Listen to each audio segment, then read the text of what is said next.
జై శ్రీరామ్.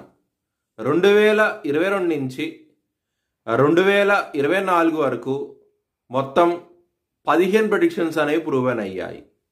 ఆ 15 ప్రెడిక్షన్స్ అనేవి కింద డిస్క్రిప్షన్లో ఇస్తున్నాను. అవి నిజమా కాదా అనుకుంటే కనుక మీరు ఆ డిస్క్రిప్షన్లో ఆ వీడియో లింక్ ఓపెన్ చేసి చూడండి. ఫర్ ఎగ్జాంపుల్ 2024లో మహారాష్ట్ర ఎలక్షన్స్లో బీజేపీ అలయన్స్ వస్తుందని చెప్పడం జరిగింది. అది నిజంగానే జరిగింది. మహారాష్ట్ర ఎలక్షన్స్లో బీజేపీ అలయన్స్ రావడం జరిగింది. ఆ వీడియో నేను డిస్క్రిప్షన్లో ఇచ్చాను. ఇది మీరు చూసుకోండి. నిజమైతేనే నా ఛానల్ సబ్స్క్రైబ్ చేసుకోండి. వృషభ రాశికి అధిపతి శుక్రుడు.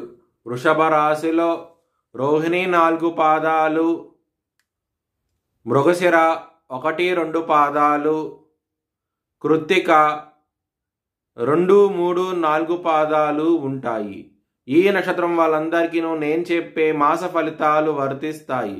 ఈ మాసంలో లగ్నాధిపతి అయిన శుక్రుడు లాభస్థానంలో రాహుతో కలిసి ఉండటం మూలంగా ధనపరంగా చాలా మంచి ఫలితాలంటూ ఉంటాయి.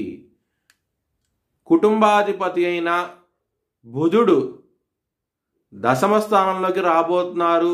ఫిబ్రవరి 10వ తారీఖు నుంచి శనితో కలిసి ఉంటారు. మరియు 13వ తారీఖు నుంచి సూర్యుడితో కలిసి ఉంటారు. కాబట్టి కుటుంబ పరంగా జాగ్రత్తలు అంటూ ఎక్కువ తీసుకోండి. గొడవలు అయ్యే అవకాశాలు ఎక్కువగా ఉన్నాయి. లవర్స్కి ఇబ్బందికరంగా ఉంటుంది. 10వ తారీఖు నుంచి బ్రేకప్ అయ్యే అవకాశాలు ఎక్కువగా ఉంటాయి. యాంగ్జైటీ, డిప్రెషన్స్ ఇలాంటివి ఎక్కువ అయ్యే అవకాశాలు ఎక్కువగా ఉన్నాయి. సప్తమ స్థానాధిపతి అయిన కుజుడు 2వ స్థానంలో ఉన్నారు. దాని మూలంగా మ్యారేజ్ పరంగా గొడవలు అయ్యే అవకాశాలు ఎక్కువగా ఉన్నాయి. కుటుంబ సభ్యులతో విభేదాలు వచ్చే అవకాశం ఎక్కువగా ఉన్నది. కొంచెం జాగ్రత్త అంటూ ఎక్కువ తీసుకోండి. ఖర్చు అనేది అధికంగా ఉంటుంది. కొంచెం ఎక్కువ జాగ్రత్త తీసుకోండి. అప్పు ఇవ్వకండి. ఇబ్బంది పడే అవకాశాలు ఎక్కువగా ఉన్నాయి. ఒక స్త్రీ మూలంగా మీకు ఈ మాసంలో బిజినెస్ పరంగా ఒక కాంట్రాక్ట్ రావడం జరుగుతుంది. అది మీకు మానసిక ఆనందాన్ని దోహదపడబోతోంది. ఈ మాసం అనేది చాలా ఆనందంగా ఉంటారు. విదేశాలకు వెళ్ళాలనుకున్న వారికి ఈ మాసం అనేది అంత అనుకూలంగా లేదు. మీకు ఇబ్బంది పడే అవకాశాలు ఎక్కువగా ఉంటాయి. కెరియర్ పరంగా ఎక్సలెంట్ గ్రోత్ అంటూ ఉండబోతోంది. ఈ మాసం అనేది ముఖ్యంగా 13వ తారీఖు నుంచి చాలా బాగుండబోతోంది.